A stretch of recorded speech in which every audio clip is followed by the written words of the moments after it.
Hello बच्चों, नमस्कार। Motion मंच पर आपका स्वागत है। मैं Khan sir.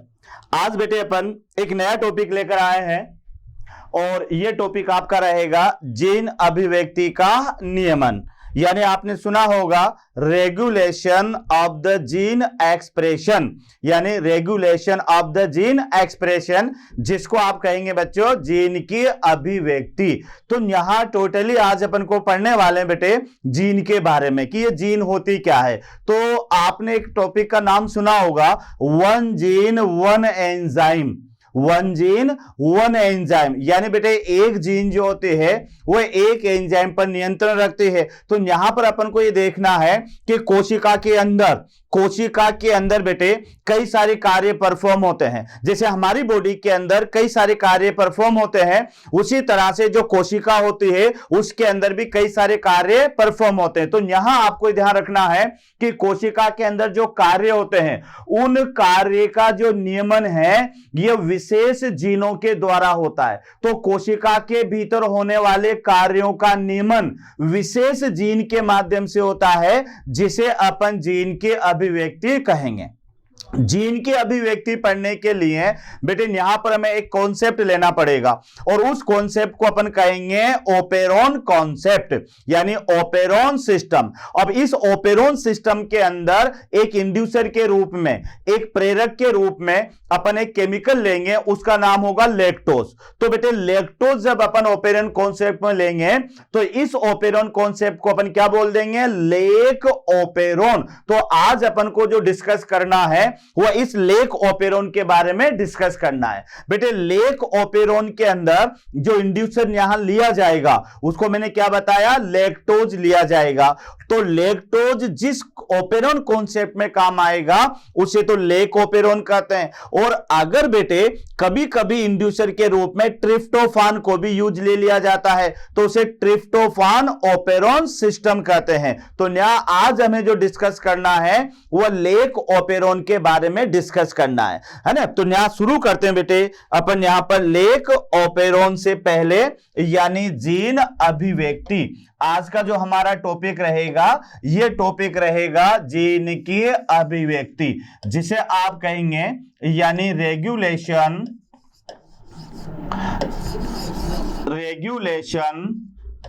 Of gene expression, gene expression, यानी बेटे इसको आप कह सकते हो जीन अभिव्यक्ति। इसे आप कह सकते हैं जीन अभिव्यक्ति। तो टॉपिक आप अच्छी तरह से याद कर ले कि आज का टॉपिक क्या होने वाला है, जीन अभिव्यक्ति, या फिर आप कहेंगे बेटे जीन अभिव्यक्ति का नियमन या regulation of the gene expression. तो पहले इसको आप परिभाषित कर लें कि जीन अभिव्यक्ति होती क्या है। जीन अभिव्यक्ति क्या होती है, तो यहां आप देखें बच्चों, तो इसमें आपको पहला पॉइंट याद रखना है, जैसा मैंने आपसे क्या कहा कि कोशिका के भीतर होने वाले जितने भी फंक्शन है उन फंक्शन पर जीन का नियंत्रण होता है, तो उसी नियंत्रण को जीन अभिव्यक्ति कहेंगे। तो यहां आप लिख सकते हैं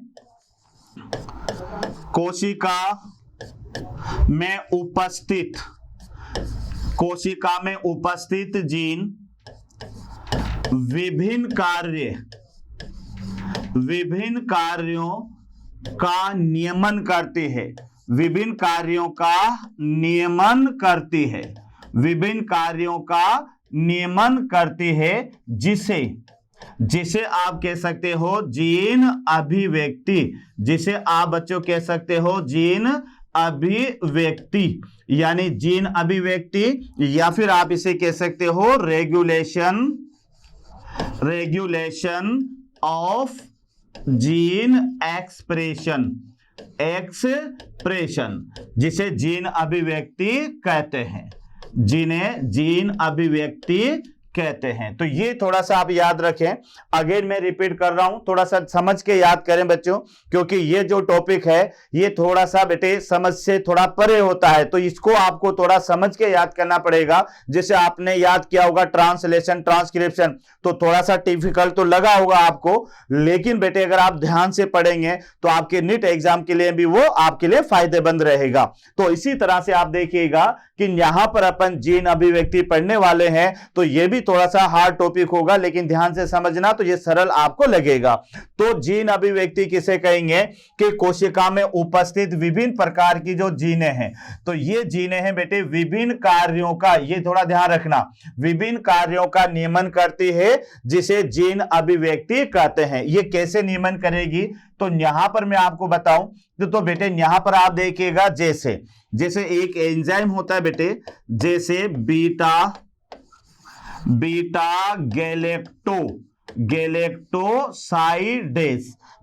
गैलेक्टोसाइडेज एंजाइम, ये जो एंजाइम होता है बीटा गैलेक्टोसाइडेज एंजाइम, यहां पर ये जो लैक्टोज होता है, यानी लैक्टोज को किसमें ब्रेक डाउन कर देगा, लैक्टोज को ग्लूकोज एंड गैलेक्टोज में तोड़ देता है, यानी इस तरह से याद रखें कि यह हमारे पास में है लैक्टोज, और लैक्टोज किसके प्रेजेंस में, बीटा गैलेक्टोसाइडेज, और इस एंजाइम की मौजूदगी में इसने इसको तोड़ दिया ग्लूकोज, और बेटे किसमें तोड़ दिया, यानी गैलेक्टोज। तो आप देख लें कि यहां पर जैसे कोई बीटा गैलेक्टोसाइडेज एंजाइम है, और आपको पता है हर एंजाइम पर किसका नियंत्रण होता है, जीन का। तो इस तरह से ये जो एंजाइम है बीटा गैलेक्टोसाइडेज, जो किसी जीन के द्वारा ये नियंत्रित होगा, तो बेटे इसका क्या फंक्शन है कि इसने लैक्टोज को किसमें तोड़ दिया, गैलेक्टोज और ग्लूकोज में तोड़ दिया। तो इस तरह से और भी कई सारे एंजाइम होते हैं जिस पर अलग अलग जीन का नियंत्रण होता है, यानी वन जीन वन एंजाइम, ये कॉन्सेप्ट तो आपने पढ़ा ही होगा कि कोई भी एक जीन एक एंजाइम जो है उस पर, मतलब एक एंजाइम पर उसका नियंत्रण होता है। तो यहां बीटा गैलेक्टोसाइडेज एंजाइम है जिस पर एक जीन का नियंत्रण होगा, और ये जो जीन होते बेटे इसका क्या फंक्शन है इस एंजाइम के रूप में कि ये बीटा गैलेक्टोसाइडेज को किसमें ब्रेक डाउन कर रही है, यानी जो है लैक्टोज को बेटे तोड़ रही है ग्लूकोज और गैलेक्टोज में। तो ये आपको याद रखना है। उसके बाद में आपको याद रखना है बेटे, ये तो पहला पॉइंट आपको याद रखना है, सेकंड पॉइंट को आपको यहां पर याद रखना है। इसका सेकंड पॉइंट ध्यान रखिएगा कि बेटे यहां पर डीएनए का छोटा खंड, ये याद रखना, डीएनए का छोटा खंड। तो डीएनए का जो छोटा खंड होता है, इस छोटे खंड को आप यहां पर कह सकते हो यानी ओपेरॉन। तो बच्चों एक तो आपको यह ध्यान रखना है कि ओपेरॉन क्या है। तो ओपेरॉन जो है वह डीएनए का एक छोटा खंड होता है जिसे ओपेरॉन कहते हैं। तो फिर यहां पर थर्ड पॉइंट पे आपको याद रखना है ओपेरॉन पर उपस्थित जीने, ओपेरॉन पर उपस्थित जीन, यानी कौन कौन सी जीनें ओपेरॉन पर उपस्थित होती है। तो बेटे पहली जो जीन होगी ओपेरॉन पर, एक तो मैं लिख रहा हूं यहां पर, इसमें पाए जाते हैं रेगुलेटर जीन, यानी नियामक जीन। तो ये ध्यान रखना ओपेरॉन क्या है, पहले ये याद रखो ओपेरॉन क्या है बेटे। तो ओपेरॉन डीएनए का एक स्मॉल सेगमेंट होता है, एक छोटा खंड होता है जिसे ओपेरॉन कहते हैं। अब अपन को ये याद करना है कि ओपेरॉन पर कौन कौन सी जीनें पाई जाती है। तो ओपेरॉन पर मैंने पहली जीन लिखी है रेगुलेटर जीन, यानी नियामक जीन। दूसरी जीन बेटे यहां पर आपको याद रखनी है, तो ये जीन यहां पर होगी प्रमोटर जीन, ये याद रखना है। दूसरी जीन आपको याद रखनी है प्रमोटर जीन, और प्रमोटर जीन के बाद में इसमें तीसरी जीन आपको याद रखनी है, ये जीन होगी बेटे ऑपरेटर जीन। तो ये जीन आपको याद रखनी है ऑपरेटर जीन। और चौथे नंबर की जो जीन है ये जीन आपको याद रखनी है, यानी स्ट्रक्चरल जीन। तो आप देख लें कि ओपेरोन। तो ओपेरोन क्या है बेटे, एक डीएनए का छोटा खंड, यह ओपेरोन कहलाता है। और ओपेरोन पर निम्न जीनें उपस्थित होती है। एक तो रेगुलेटर जीन याद करना है, दूसरी प्रमोटर जीन याद करना है, तीसरी ऑपरेटर जीन याद करना है, और चौथा आपको स्ट्रक्चरल जीन याद करनी है। तो ये यहां पर आपको ध्यान रखना है। अब अपन को बेटे ओपेरोन के बारे में डिटेल समझना है या जीन अभिव्यक्ति के बारे में डिटेल समझना है। तो इसके लिए एक कॉन्सेप्ट अपन लेंगे जिसका नाम होगा ओपेरोन कॉन्सेप्ट। तो आइएगा अपन देखते हैं, अगला पार्ट जो होगा हमारा ये होगा बेटे ओपेरोन कॉन्सेप्ट। यानी यहां आप देखिएगा, इसे आप लिख सकते हैं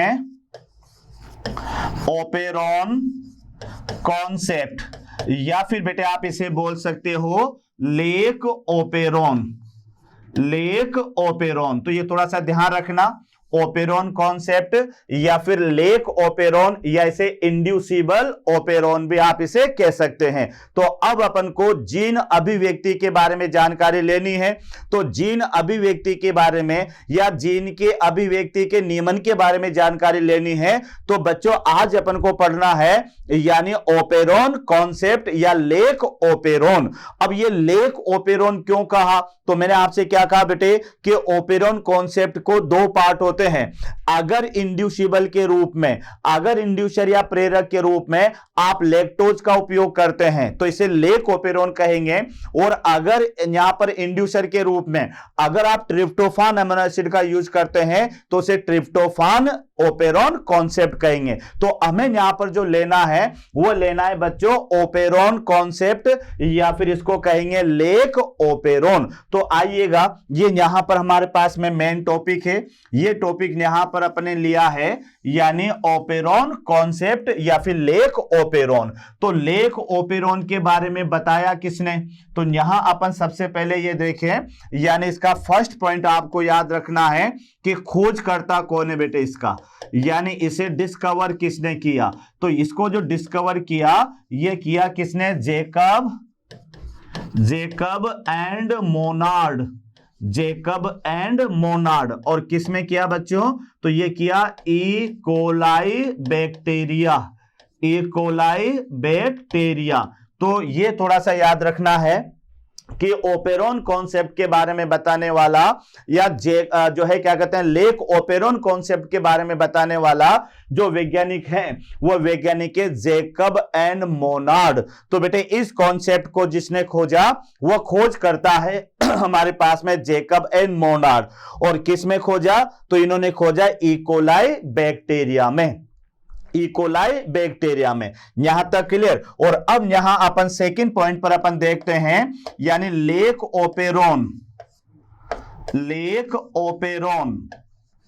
सिस्टम। लेक ओपेरोन सिस्टम में आवश्यक रचनाएं,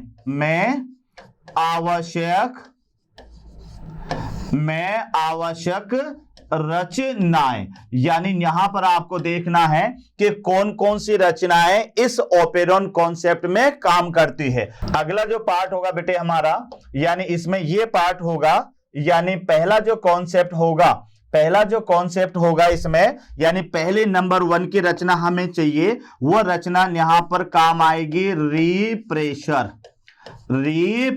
अब ये कुछ वर्ड हैं बेटे जो आपको याद रखना है, यानी लेक ओपेरोन में क्या क्या रचनाएं अपन काम में लेंगे, कौन कौन सी रचनाएं इसमें काम करती है। तो पहला इसमें रीप्रेशर आपको याद रखना है। और ये रीप्रेशर क्या है, ये प्रोटीन से बनी रचना है, प्रोटीन से बनी रचना।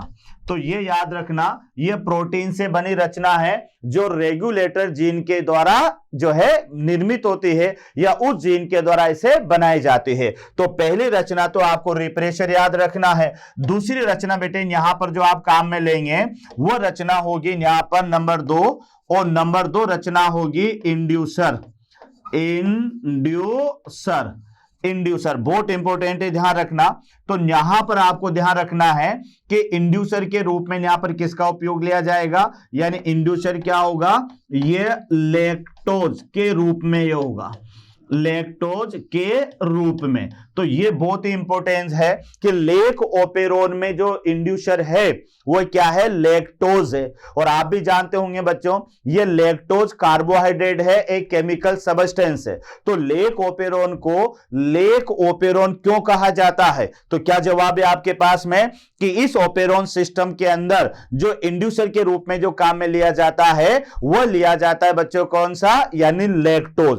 तो यहां पर ध्यान रखना, इंड्यूसर क्या होगा लेक ओपेरोन में, तो ये इंड्यूसर होगा बेटे जिसको आप, बहुत ही इंपॉर्टेंट है, ये इंड्यूसर यहां पर होगा लैक्टोज। तो लैक्टोज की वजह से इसको कहा जाएगा लेक ओपेरोन। तो एक तो ये यहां पर काम आएगा। उसके बाद में बेटे इसमें तीसरे नंबर पर जो यूज आएगी वो आएगी हमारे पास में रेगुलेटर जीन। रेगुलेटर जीन यानी नियामक जीन। तो ये नियामक जीन का काम क्या है? इसका काम है रिप्रेशर का निर्माण, रिप्रेशर का निर्माण। तो ये थोड़ा सा आप याद रख लें कि यहां पर जो रेगुलेटर जीन है, ये रेगुलेटर जीन क्या करेगी, ये बेटे रिप्रेशर का निर्माण करती है। तो बच्चों एक बार और देख लें, अपन ओपेरोन कॉन्सेप्ट पढ़ने वाले हैं। तो ओपेरोन कॉन्सेप्ट को दिया किसने? तो बेटे ये दिया जेकब एंड मोनार्ड ने दिया। किसके अंदर दिया? तो ये जो है इकोलाई जीवाणु के अंदर दिया। ये एक प्रकार की कैटाबोलिक प्रोसेस है जहां पर लैक्टोज टूटता है ग्लूकोज और गैलेक्टोज के अंदर। तो ये आपको याद रखना है। अब इसमें क्या क्या रचनाएं चाहिए? तो सबसे पहले अपन ने इसमें रिप्रेशर चाहिए। तो रिप्रेशर एक प्रोटीन होती है जिसका निर्माण किससे होता है? रेगुलेटर जीन से होता है। उसके बाद में बेटे हमें इंड्यूसर भी चाहिए, क्योंकि यही जो इंड्यूसर है, ये इंड्यूसर बेटे अगर रिप्रेशर से बाइंड हो जाएगा तो उधर ऑपरेटर जीन स्विच ऑन रहेगी, और बाइंड नहीं होगा तो स्विच ऑफ रहेगी। यानी ये स्विच ऑन ऑफ का काम करने वाली एक रचना है। तो इंड्यूसर के रूप में जो काम लेंगे वो लेंगे अपन लैक्टोज को। फिर इसमें कौन कौन सी जीनें बेटे इस पर काम करती है? तो इसमें पहली जीन आपके सामने आइए, वह है रिप्रेशर के बाद में रेगुलेटर जीन, जिसका काम है रिप्रेशर का निर्माण करना। उसके बाद में इसमें चौथी रचना जो होगी, चौथी जो रचना होगी बेटे नंबर 4। तो नंबर 4 रचना जो यहां पर रहेगी, नंबर 4 वह रहेगी यहां पर प्रमोटर जीन। Promoter gene. और ये प्रोमोटर जीन जो है यहां पर आपको मिलेगा आरएनए पॉलीमरेज एंजाइम उपस्थित, आरएनए पॉलीमरेज एंजाइम उपस्थित। तो ये थोड़ा सा याद रखना है, यानी प्रोमोटर जीन जो कि आरएनए पॉलीमरेज एंजाइम यहां पर उपस्थित होता है, और यहां से बेटे यहां से ये ऑपरेटर जीन से होता हुआ ये स्ट्रक्चरल जीन पर जाएगा, और वहां जाकर ये एमआरएनए के निर्माण को प्रेरित करेगा, यानी ट्रांसक्रिप्शन क्रिया को यह प्रेरित करता है। तो यहां आप देख लें प्रोमोटर जीन जिस पर पाया जाएगा आरएनए पॉलीमरेज एंजाइम। 5वें नंबर की जो जीन है यह है बेटे ऑपरेटर जीन। 5वें नंबर की जो जीन है यह है ऑपरेटर जीन। और ये जो ऑपरेटर जीन है जहां से आरएनए पॉलीमरेज ट्रांसफर होकर कहां जाता है? स्ट्रक्चरल जीन पर। तो आप लिख सकते हैं कि ये क्या करती है? आरएनए पॉलीमरेज एंजाइम को स्ट्रक्चरल जीन पर स्थानांतरित करती है। तो ये थोड़ा सा याद रखना, स्थानांतरित करती है। तो बेटे ये आपको ध्यान रखना है कि जो ऑपरेटर जीन है, ये operator gene RNA polymerase enzyme को स्ट्रक्चरल जीन पर ट्रांसफर करती है। और साथ में ट्रांसक्रिप्शन क्रिया के लिए यह भी आपको याद रखना है, ट्रांसक्रिप्शन क्रिया के लिए, ये ध्यान रखना बेटे, ट्रांसक्रिप्शन क्रिया के लिए ये किसका काम करती है? स्विच ऑन और साथ में याद रखना स्विच ऑफ का कार्य करती है। तो ये आपको याद रखना है, बहुत ही इंपॉर्टेंट पॉइंट है बेटे। ये देखिएगा आप, यानी हमारे पास में 5वें नंबर की जो जीन है ये ऑपरेटर जीन है, और जो ऑपरेटर जीन होती है बच्चों, ये आरएनए पॉलीमरेज को अपने से यहां से स्थानांतरित करती है स्ट्रक्चरल यानी संरचनात्मक जीन पर, और वहां जाकर फिर ये जो आरएनए पॉलीमरेज होता है ये बेटे जो है ट्रांसक्रिप्शन क्रिया में भाग लेता है। तो एक बार फिर देख लें कि यहां पर ये जो प्रमोटर जीन है वहां तो पाया जाएगा आरएनए पॉलीमरेज एंजाइम, अभी अपन इनका सीक्वेंस बनाएंगे तो बेटे यहां तो पाया जाएगा आरएनए पॉलीमरेज एंजाइम, और ये जो ऑपरेटर जीन है यह आरएनए पॉलीमरेज एंजाइम को इसके यहां से होकर गुजरने देती है, और फिर ये चला जाता है संरचनात्मक जीन पर, और संरचनात्मक जीन पर जाकर यह आरएनए पॉलीमरेज एंजाइम ये अनुलेखन क्रिया को शुरू करता है। और आपको भी पता है कि ट्रांसक्रिप्शन या अनुलेखन क्रिया का जो मेन एंजाइम है वो क्या है, वह है आरएनए पॉलीमरेज एंजाइम। तो बेटे ऑपरेटर जो जीन है यह आरएनए पॉलीमरेज एंजाइम को संरचनात्मक जीन पर स्थानांतरित करती है, और फिर जो है वहां जाकर ये जो है ट्रांसक्रिप्शन क्रिया के लिए स्विच ऑन और ऑफ का कार्य भी करती है। तो ये पॉइंट तो आपको याद रखना है किसके लिए, यानी ऑपरेटर जीन। क्लियर। अब छठे नंबर की जो जीन आती है बेटे, तो छठे नंबर की जो जीन होगी ये जीन होगी हमारे पास में, यानी छठे नंबर की जो जीन है ये है स्ट्रक्चरल जीन।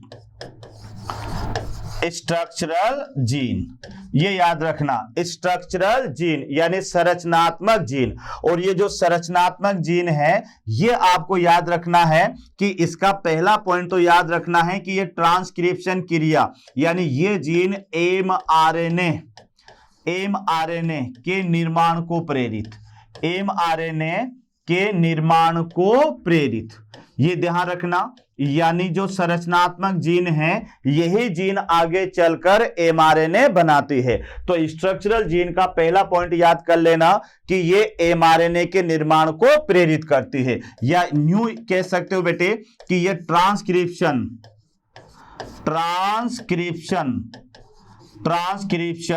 क्रिया को प्रेरित, ट्रांसक्रिप्शन क्रिया को प्रेरित। यानी ध्यान रखो कि ये जो संरचनात्मक जीन है ये एमआरएनए के निर्माण को प्रेरित करती है या फिर ये अनुलेखन क्रिया को भी प्रेरित करती है। तो ये तो वह हमारे पास में संरचनात्मक जीन, और ये जो संरचनात्मक जीन है ये जो जीन है बेटे ये 3 रूपों में उपस्थित होती है, 3 रूपों में उपस्थित। यानी संरचनात्मक जो जीन है ये आपको देखने को मिलेगी, ये 3 रूपों में देखने को मिलेगी। तो इसका जो पहला रूप है वो होगा यानी जीन ए, यानी जीन जेड। ये ध्यान रखना, पहली जो जीन है वह 3 रूप इसके होंगे, यानी एक तो जेड और साथ में बेटे Y और साथ में A। तो ये 3 रूपों में ये जीन होगी। तो पहली जीन है जीन जेड, और ये जो जीन जेड है इसका जो फंक्शन है,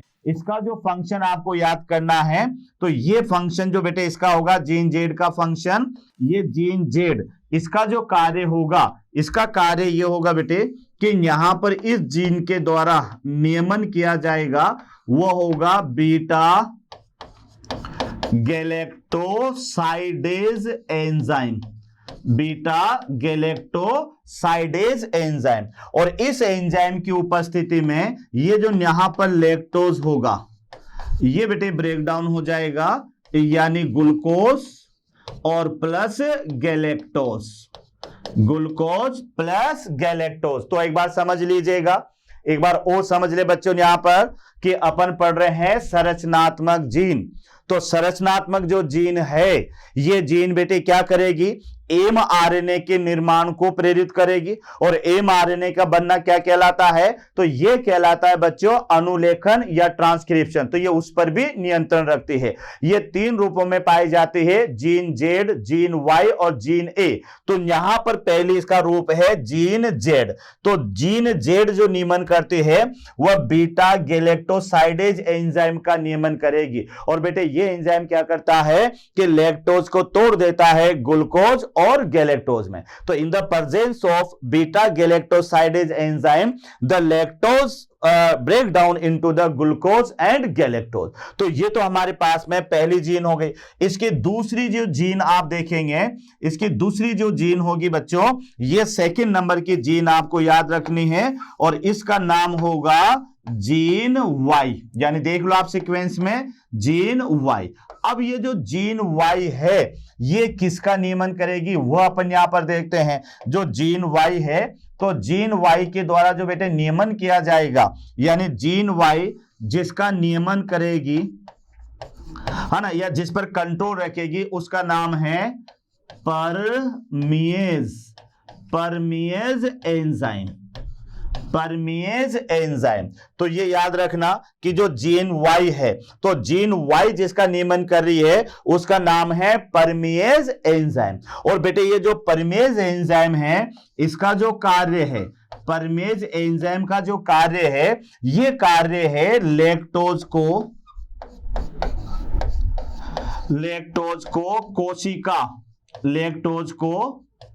कोशिका में प्रवेश को प्रेरित, कोशिका में प्रवेश को प्रेरित। तो ये थोड़ा सा याद रख लेना, कोशिका में प्रवेश को प्रेरित। तो ये इसका फंक्शन है जो आपको याद रखना है, यानी जीन वाई। तो जीन वाई बेटे जिस पर कंट्रोल करेगी उसका नाम होगा परमिएज एंजाइम। और ये जो परमिएज एंजाइम है ये काम करता है, यानी लैक्टोज को कोशिका में प्रवेश के लिए प्रेरित करता है। यानी यूं आप याद कर सकते हैं बेटे कि permease enzyme stimulate the lactose for the entry into the cell. यानी ये जो परमिएज एंजाइम है ये लैक्टोज को स्टिमुलेट करेगा for the entry into the cell, यानी कोशिका में प्रवेश करने के लिए ये लैक्टोज को प्रेरित करेगा। तो इस तरह से परमिएज एंजाइम जो है वो लैक्टोज को कोशिका में प्रवेश करवा देता है। तो ये हमारे पास में इस स्ट्रक्चरल जीन का पहला रूप तो जीन जेड, दूसरा रूप जीन वाई, और तीसरा रूप जो अपन यहां पर देखेंगे, इसका तीसरा रूप जो होगा बेटे जीन का वो होगा जीन ए। तो अगली जीन आप यहां पर देखिएगा, थर्ड नंबर पर यहां पर ये आपके पास में हो जाएगी, यानी जीन ए। Gene A. अब ये जीन ए का काम क्या है वो यहां पर अपन देखते हैं कि जीन ए का कार्य क्या है। तो बेटे जीन ए सबसे पहले तो जिसका नियमन करेगी उसका नाम होगा, उस एंजाइम का नाम होगा ट्रांस एसिटाइलेज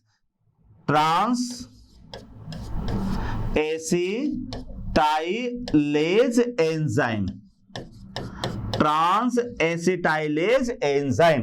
तो यहां आप देख लें कि जीन ए जिसका नियमन करेगी उस एंजाइम का नाम होगा ट्रांस एसिटाइलेज एंजाइम। और ये जो एंजाइम है, इस एंजाइम का जो बेटे कार्य होगा, इस एंजाइम का जो फंक्शन होगा, ये फंक्शन होगा कि ये क्या करता है, एसीटो ग्रुप को, एसीटो समूह को कहां से कहां पर, एसीटो समूह को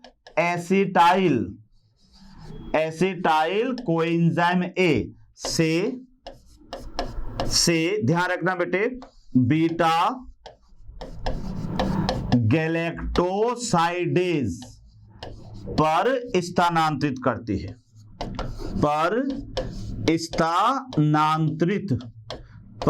स्थानांतरित करती है। तो ये आप देख लें कि ये जो ट्रांस एसिटाइलेज एंजाइम है इसका काम ये होगा बच्चों कि एसीटो जो ग्रुप होगा 2 कार्बन वाला, उसे ये एसिटाइल कोएंजाइम से निकाल करके उसे बेटा गैलेक्टोसाइडेज पर ट्रांसफर कर देता है। तो इस तरह से ये हमारे पास में लेक ओपेरोन है। तो लेक ओपेरोन में भाग लेने वाली रचनाएं, तो बच्चों कौन कौन सी रचनाएं आपको याद हुई होगी। पहली रचना याद करो, रीप्रेशर। प्रेस हो जाओ यार जल्दी और याद करो फटाफट, यानी कौन सी, रीप्रेशर। तो रीप्रेशर का माने होगा बेटे एक ये प्रोटीन है जो कि रेगुलेटर जीन के द्वारा इसका निर्माण होता है। दूसरी रचना इसमें काम आती है इंड्यूसर, यानी प्रेरक। तो इंड्यूसर के रूप में बेटे लेक ओपेरोन में जिसका उपयोग किया जाता है उसका नाम क्या है, जल्दी जल्दी बताइएगा क्या नाम है उसका। चलो ऑप्शन देता हूं बेटे, number 1 glucose, number 2 fructose, number 3 maltose और नंबर 4 लैक्टोज। तो अब ध्यान आ गया होगा कौन सा ऑप्शन जाएगा, यानी नंबर 4 यानी लैक्टोज। तो लेकोपेरोन में इंड्यूसर के रूप में काम आने वाला जो केमिकल सब्सटेंस होता है बच्चों, ये होता है लैक्टोज। फिर इसमें कई प्रकार की जीनें भाग लेती है। तो पहली जीन का क्या नाम याद हुआ आपको, तो पहली जीन का नाम है रेगुलेटर जीन। काम क्या है इसका, रीप्रेशर का निर्माण करना। दूसरी जीन का नाम है बेटे प्रमोटर जीन, और इस प्रमोटर जीन का कार्य है कि यहां पर आरएनए पॉलीमरेज एंजाइम प्रेजेंट होता है।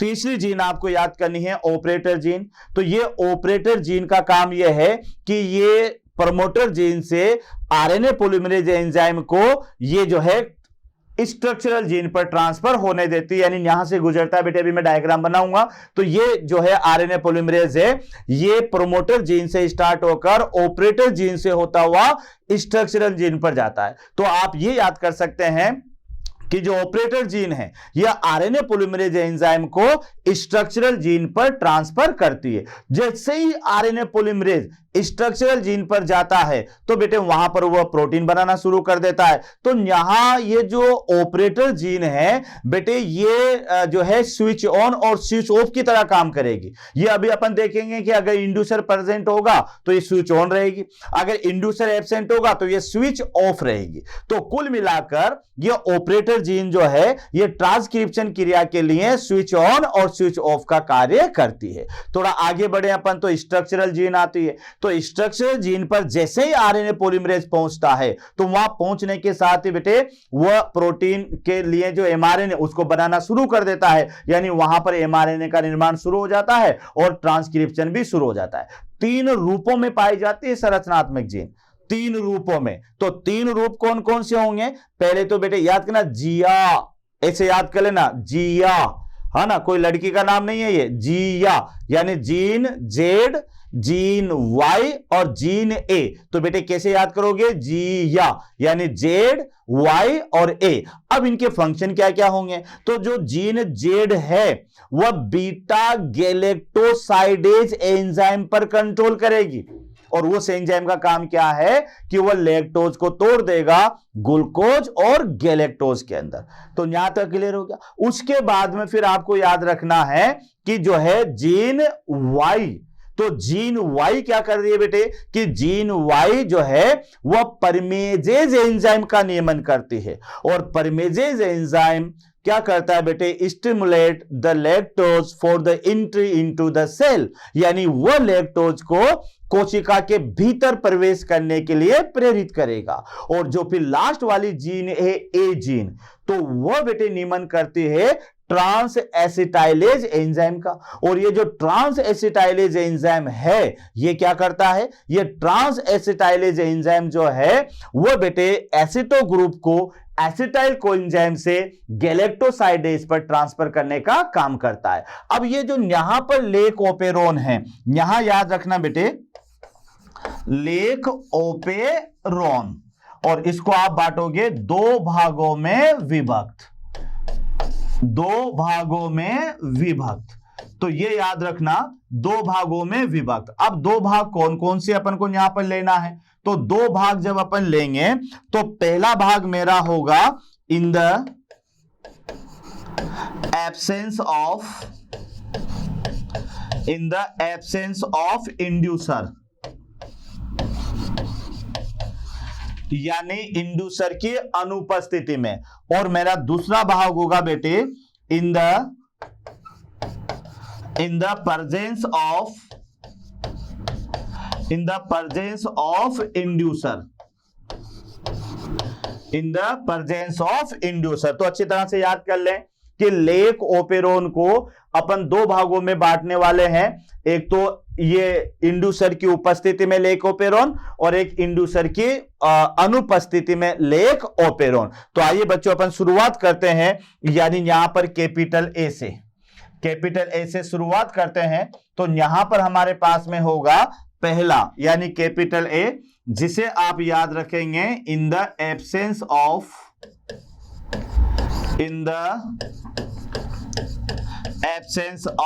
इंड्यूसर, यानी इंड्यूसर की अनुपस्थिति में। In the absence of inducer, यहां आप लिख सकते हैं इंड्यूसर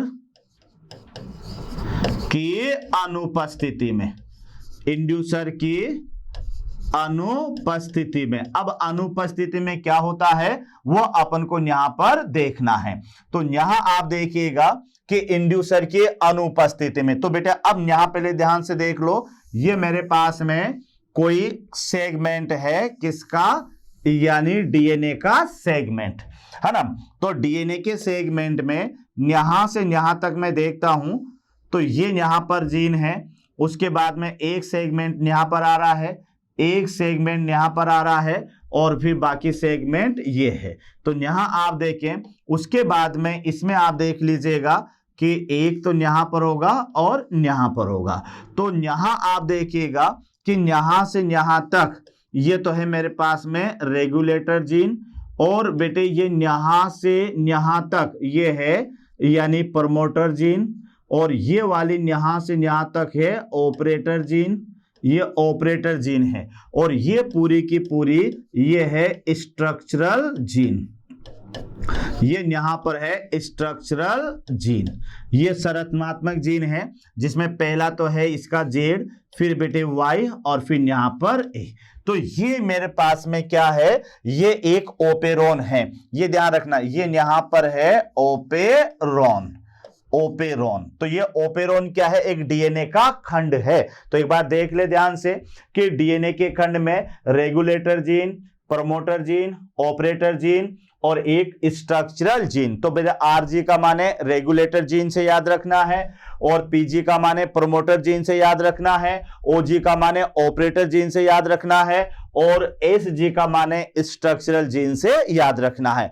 अब यहां अपन देखते हैं कि यहां पर क्या हुआ, यहां पर बेटे ये हुआ कि इस जगह पर यानी यहां पर, यहां से सेक्रेट हुआ यानी बना यहां पर, तो ये यहां पर बना जिसको मैंने लिख दिया रीप्रेशर, ये यहां पर इससे बना, ये है रीप्रेशर, रीप्रेशर, रीप्रेशर। आगे चलकर इस तरह से इसको बना लेते हैं बेटे, तो ये यहां पर है एक्टिव रीप्रेशर, है ना, ये यहां पर मौजूद है एक्टिव रीप्रेशर, एक्टिव रीप्रेशर, रीप्रेशर, ये थोड़ा ध्यान रखना, एक्टिव रीप्रेशर। अब हुआ क्या कि बेटे इस रिएक्टिव रीप्रेशर को, यानी यहां आप देखेंगे तो इधर यहां अपन देखें तो यहां पर क्या है, इंड्यूसर एब्सेंट है, ये ध्यान रखना, यहां पर है इंड्यूसर एब्सेंट, इंड्यूसर एब्सेंट। तो इंड्यूसर एब्सेंट है तो बेटे यहां पर ये बना रहेगा, ये यहां से इसको आप मिटा सकते हो,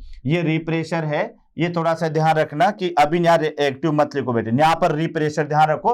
और ये जो रीप्रेशर है ये आगे चलकर जैसे इंड्यूसर एब्सेंट होगा तो ये बदल जाएगा एक्टिव रीप्रेशर में, एक्टिव रीप्रेशर में। और जब रीप्रेशर एक्टिव होगा तो बेटे यहां पर आपको याद रखना होगा कि बाइंड, अभी मैं हिंदी में बता रहा हूं बेटे, बाइंड विद ऑपरेटर जीन, यानी पहले ध्यान रखो कि यहां से आरजी से क्या बना, रिप्रेशर, रिप्रेशर थोड़ा विकसित हुआ, यानी ये जो है क्या कहते थोड़ा गोलाकार हो गया। उसके बाद में बेटे यहां पर इंड्यूसर एब्सेंट है, यहां पर इंड्यूसर एब्सेंट है, और इंड्यूसर एब्सेंट की वजह से ये हो जाएगा एक्टिव रिप्रेशर में। और ये एक्टिव जो रिप्रेशर है ये यहां जाकर बेटे बाइंड होगा, ध्यान रखना कि यहां पर जाकर ये रिप्रेशर बाइंड हो जाएगा किससे, यानी इस ऑपरेटर जीन से। तो ये ध्यान रखना, ये यहां पर रिप्रेशर आ गया और ये रिप्रेशर इससे बाइंड हो गया, किससे बाइंड हो गया,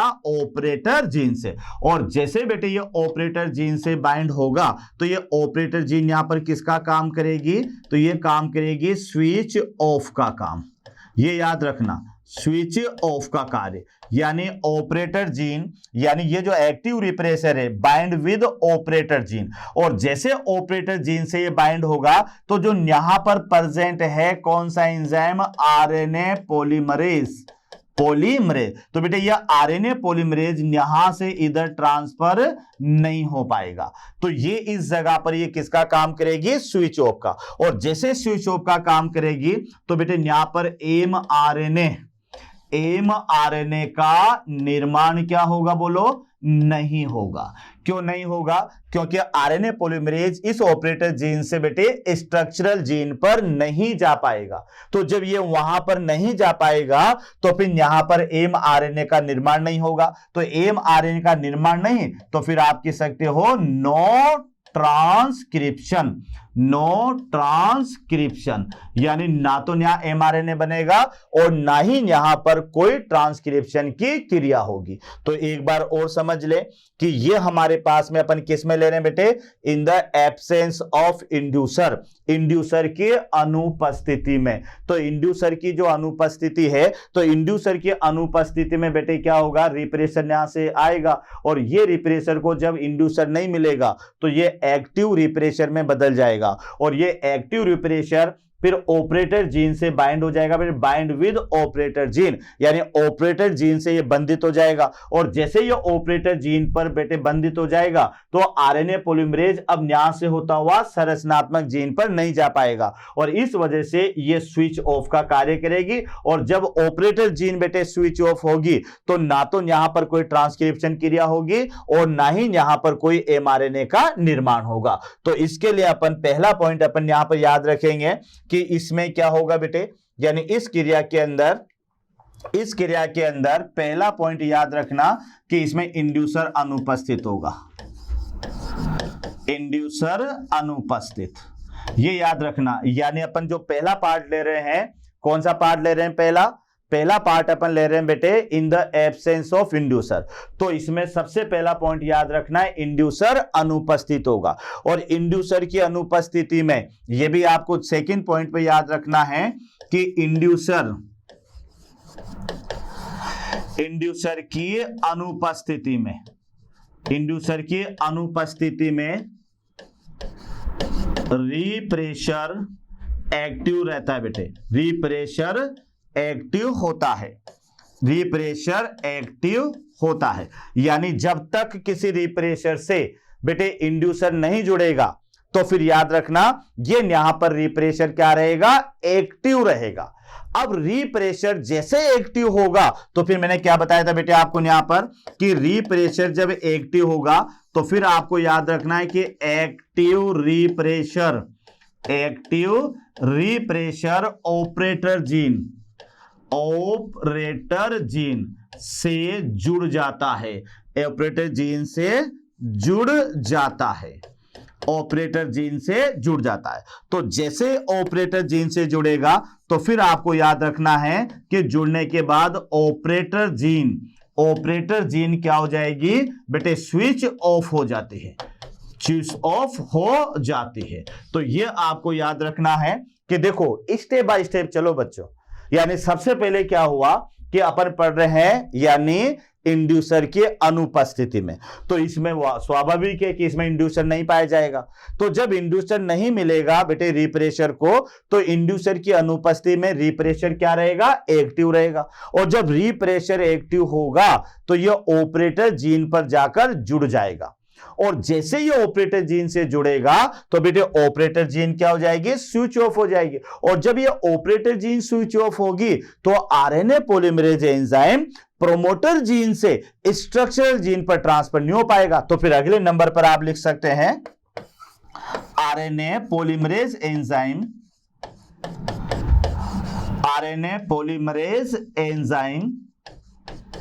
क्या होगा बेटे, यानी संरचनात्मक जीन पर, स्ट्रक्चरल जीन पर स्थानांतरित नहीं।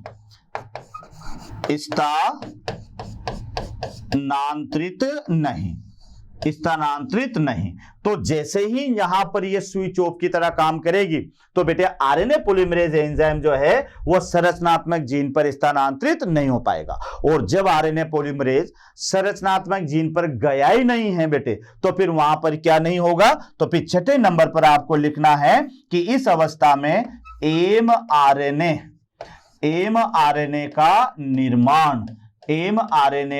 निर्माण, तो इस एमआरएनए के निर्माण को आप क्या कह सकते हैं, यानी ट्रांसक्रिप्शन। एमआरएनए का निर्माण यानी ट्रांसक्रिप्शन नहीं होगा। ट्रांसक्रिप्शन नहीं। तो ये था हमारे पास में in the absence of inducer. अच्छी तरह समझ ले बेटे कि जब इंड्यूसर अनुपस्थिति होगा तो जब तक रिप्रेशर से कोई इंड्यूसर बाइंड नहीं होगा, जैसे एंजाइम और सबस्ट्रेट होते हैं ना, तो ये आपस में बाइंड होते हैं, तो जब तक इंड्यूसर रिप्रेशर से बाइंड नहीं होगा तो बेटे रिप्रेशर यहां पर सक्रिय बना रहेगा। और ये जो सक्रिय रिप्रेशर होगा ये क्या करेगा, ये ऑपरेटर जीन से जाकर जुड़ जाएगा, और जैसे ये ऑपरेटर जीन से जुड़ेगा ऑपरेटर जीन वहां पर स्विच ऑफ हो जाएगी, और इसके स्विच ऑफ हो जाने से क्या होगा कि आरएनए पॉलीमरेज एंजाइम जो कहां प्रेजेंट होता है, ये प्रमोटर जीन पर। तो बेटे ऑपरेटर जीन तो बंद हो गई, ना तो वो किसी को आने देगी ना जाने, दरवाजे बंद कर लिए इसने, अब ये अपने से होकर किसी को आने जाने नहीं देगी।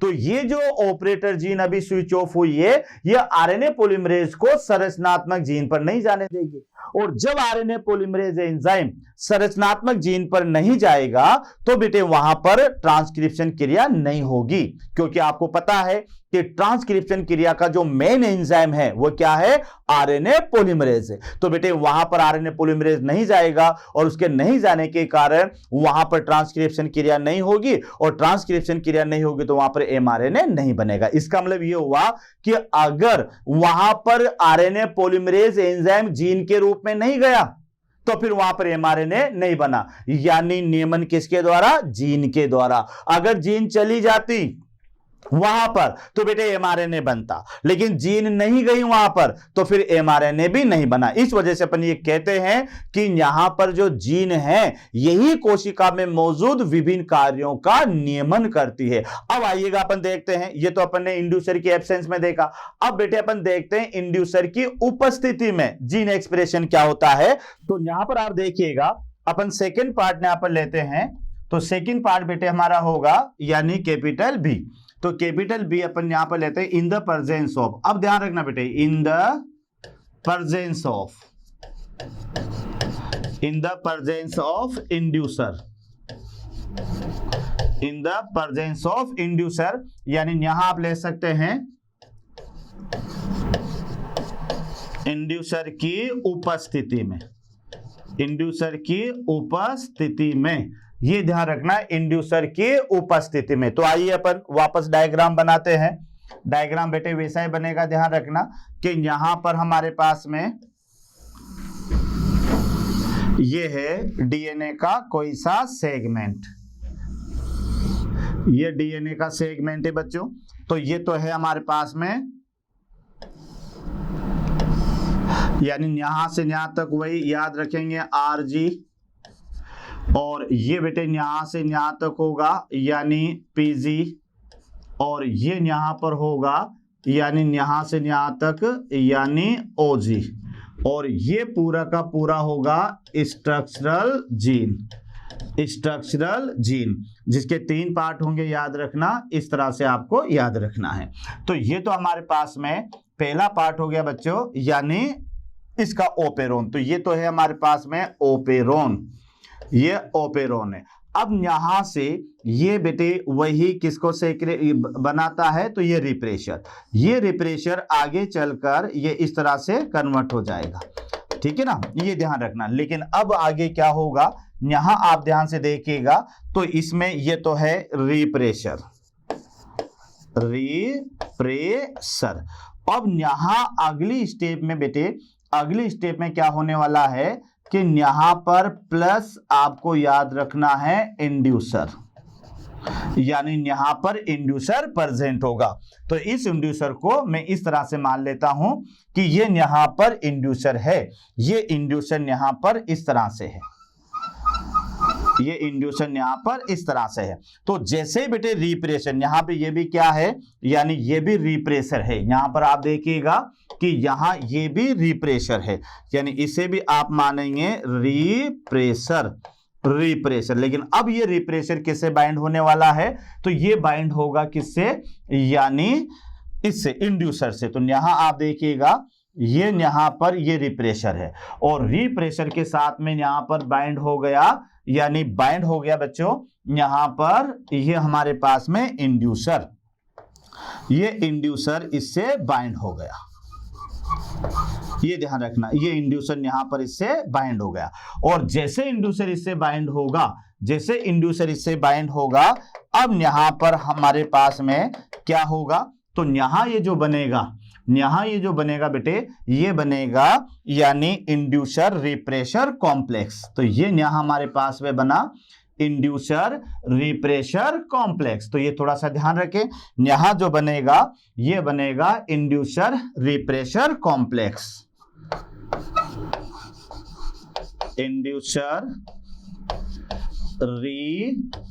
Refresher complex, inducer refresher complex. और इसके कॉम्प्लेक्स हो जाने से क्या होगा, यानी रिप्रेशर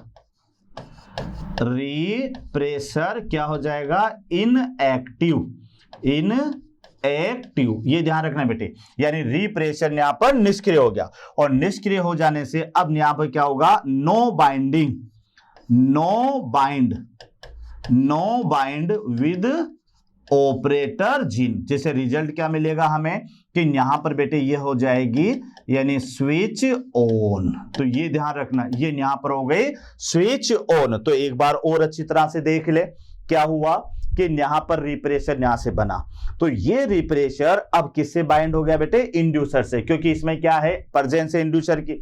और जैसे इंड्यूसर यहां पर होगा, ये इंड्यूसर बेटे किससे जुड़ जाएगा, यानी रिप्रेशर से, और रिप्रेशर से जुड़कर ये बनाएगा इंड्यूसर रिप्रेशर कॉम्प्लेक्स, और इसके बनते ही रिप्रेशर यहां पर हो गया निष्क्रिय। ये ध्यान रखना बेटे, रिप्रेशर यहां पर क्या हो गया, यानी निष्क्रिय, और रिप्रेशर के निष्क्रिय हो जाने से ये ऑपरेटर जीन से बंधित नहीं हुआ, यानी ऑपरेटर जीन से ये बाइंड नहीं हुआ, तो no binding with the operator gene. और इसके नहीं जुड़ने से बेटे ये जो ऑपरेटर जीन है ये किसका काम कर रही है, स्विच ऑन का काम। अब देखो कि यहां क्या था हमारे पास में, आरएनए पॉलीमरेज। तो यह आरएनए पॉलीमरेज पहले ऑपरेटर पर आएगा, और ऑपरेटर से यह कहां जाएगा, संरचनात्मक जीन पर, जहां पर पहले से ही प्रेजेंट जीन है। तो यह जीन आपको याद रखना है कि एक तो यहां पर बेटे जेड है, और ना ये वाई है,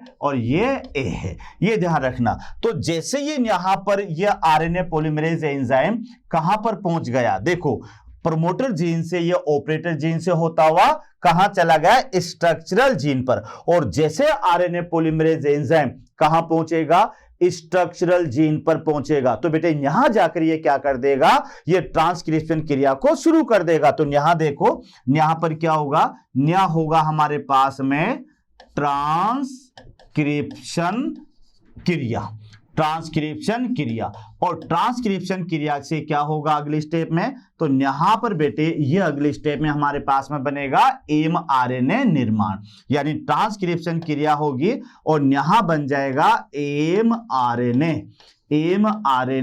निर्माण। तो ये थोड़ा सा ध्यान देना आप कि ट्रांसक्रिप्शन क्रिया होगी, और ट्रांसक्रिप्शन क्रिया से यहां पर बनेगा एमआरएनए। अब बेटे जो एमआरएनए बनेगा, इसमें यहां पर सपोज करो कि यहां तो मौजूद होगा बीटा गैलेक्टोसाइडेज, और ये किसे रिप्रेजेंट करेगी, जीन जेड को।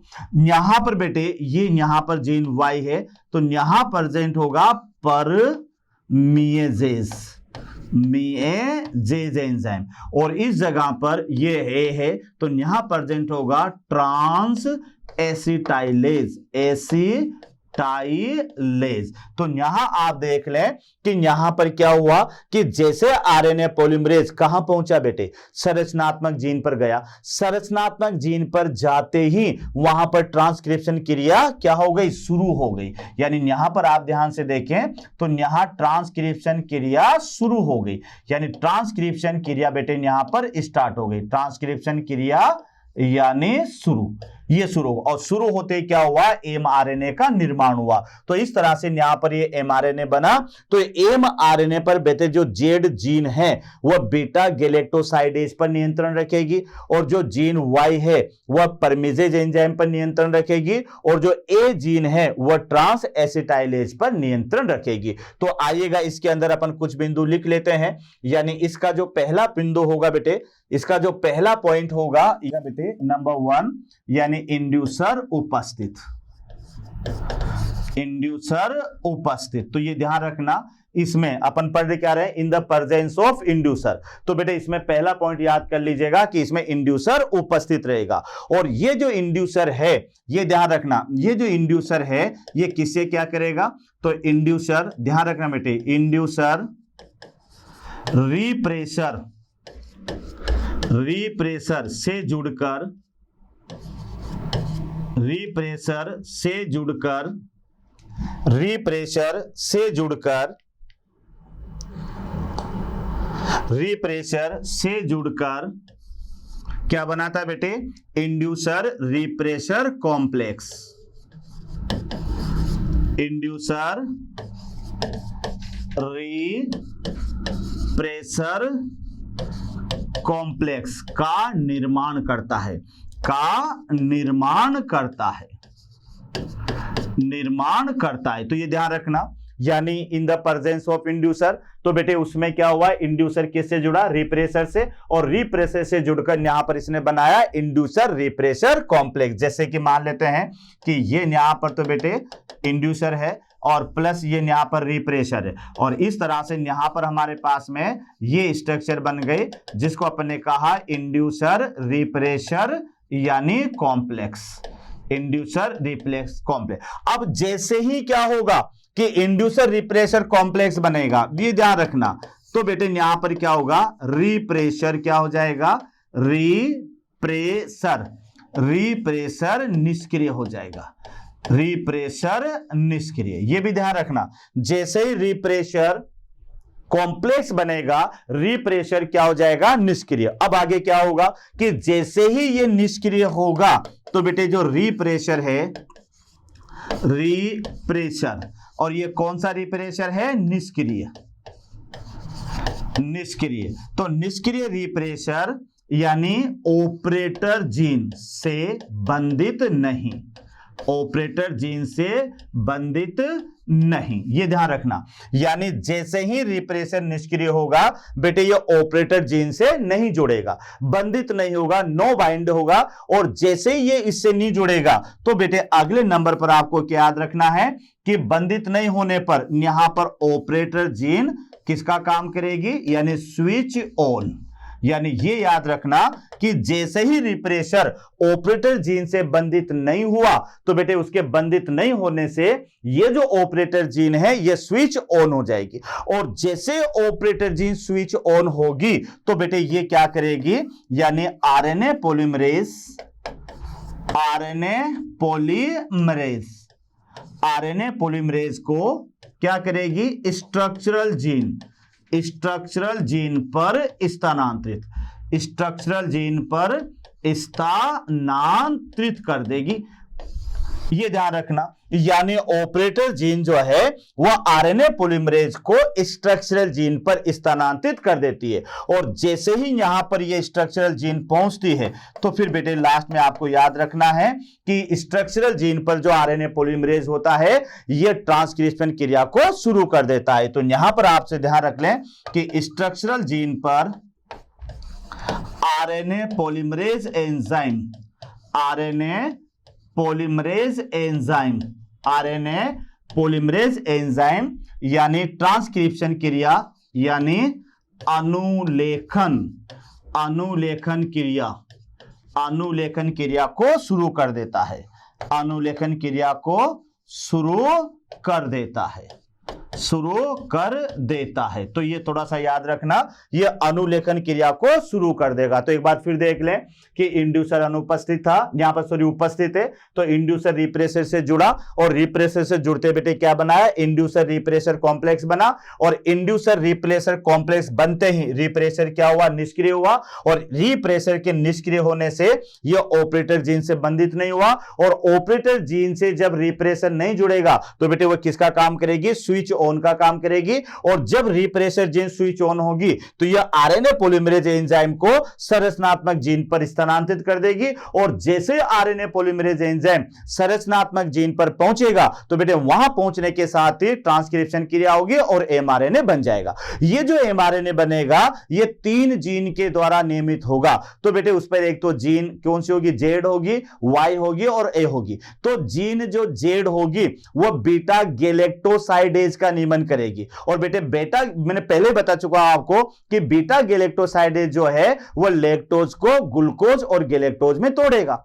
दूसरा उस पर जीन होगी जेड वाई, यानी जीन वाई होगी, और जीन वाई बेटे नियमन करेगी परमेजेज एंजाइम का, और यह परमेजेज एंजाइम जो होता है ये लैक्टोज को कोशिका में प्रवेश करने के लिए प्रेरित करेगा। और तीसरी जीन इसमें होगी ए, तो बेटे ये नियमन करेगी ट्रांस एसिटाइलेज एंजाइम का, और ये जो ट्रांस एसिटाइलेज एंजाइम है ये क्या करेगा बेटे, ये एसिटो समूह को जो है वह किसमें जो है ट्रांसफर कर देगा, एसिटाइल कोएंजाइम से, यानी गैलेक्टोसाइडेज पर। तो इस तरह से बच्चों यह आज का टॉपिक था हमारा जीन अभिव्यक्ति। तो थोड़ा सा याद रखना, मेहनत तो करनी है बच्चों, बिना उसके तो हाथ में कुछ भी नहीं आता है। तो जो कभी कुछ जटिल होता है, हर जगह मूंगफली मतलब गुलाब जामुन नहीं खाए जाते बेटे, कभी कभी जीवन में मूंगफली भी छील के खानी पड़ती है। तो ये थोड़ा सा आपको याद रखना है कि कुछ टॉपिक आपके इस लेसन में कठिन है, जैसे ट्रांसलेशन बेटे वो भी आपको कठिन लगा होगा, दूसरा अनुलेखन है, लेकिन कोई चीज जीवन में कठिन नहीं होती है। अगर आप मेहनत करेंगे, एक एक चीज को आप समझेंगे तो बेटे ये सरल होती जाती है। तो कुछ जगह पर सरल टॉपिक भी आते हैं, कुछ जगह पर जटिल टॉपिक भी आते हैं, इन्हें आप थोड़ा जटिल टॉपिकों को ध्यान से समझ के आप पढ़िएगा तो ये आपको याद हो जाएंगे। तो बेटे ये हमारा टॉपिक था, यानी जीन अभिव्यक्ति, जिससे मैं आपको ये पता लगा कि प्रत्येक जो जीन है वो एंजाइम के रूप में किसी न किसी कार्य का नियमन करती है, इसे अपन जीन अभिव्यक्ति कहते हैं। तो बेटे ये आज का टॉपिक हमारा था, तो ये टॉपिक था बेटे। तो बहुत बहुत धन्यवाद आपको, मेहनत करें, अच्छा पढ़ें, अच्छा लिखें, अच्छा खाएं और अच्छा मस्त रहें। ओके बेटे, थैंक यू, धन्यवाद। आशा करता हूं हमारे टॉप एजुकेटर का यह लेक्चर आपको पसंद आया होगा। अगर पसंद आया है तो वीडियो को लाइक करिए, चैनल को सब्सक्राइब करिए और शेयर भी करिए, क्योंकि ज्ञान बांटने से बढ़ता है और सही बताऊं तो पुण्य भी मिलता है। मुझे सुनने के लिए बहुत बहुत धन्यवाद। Thank you.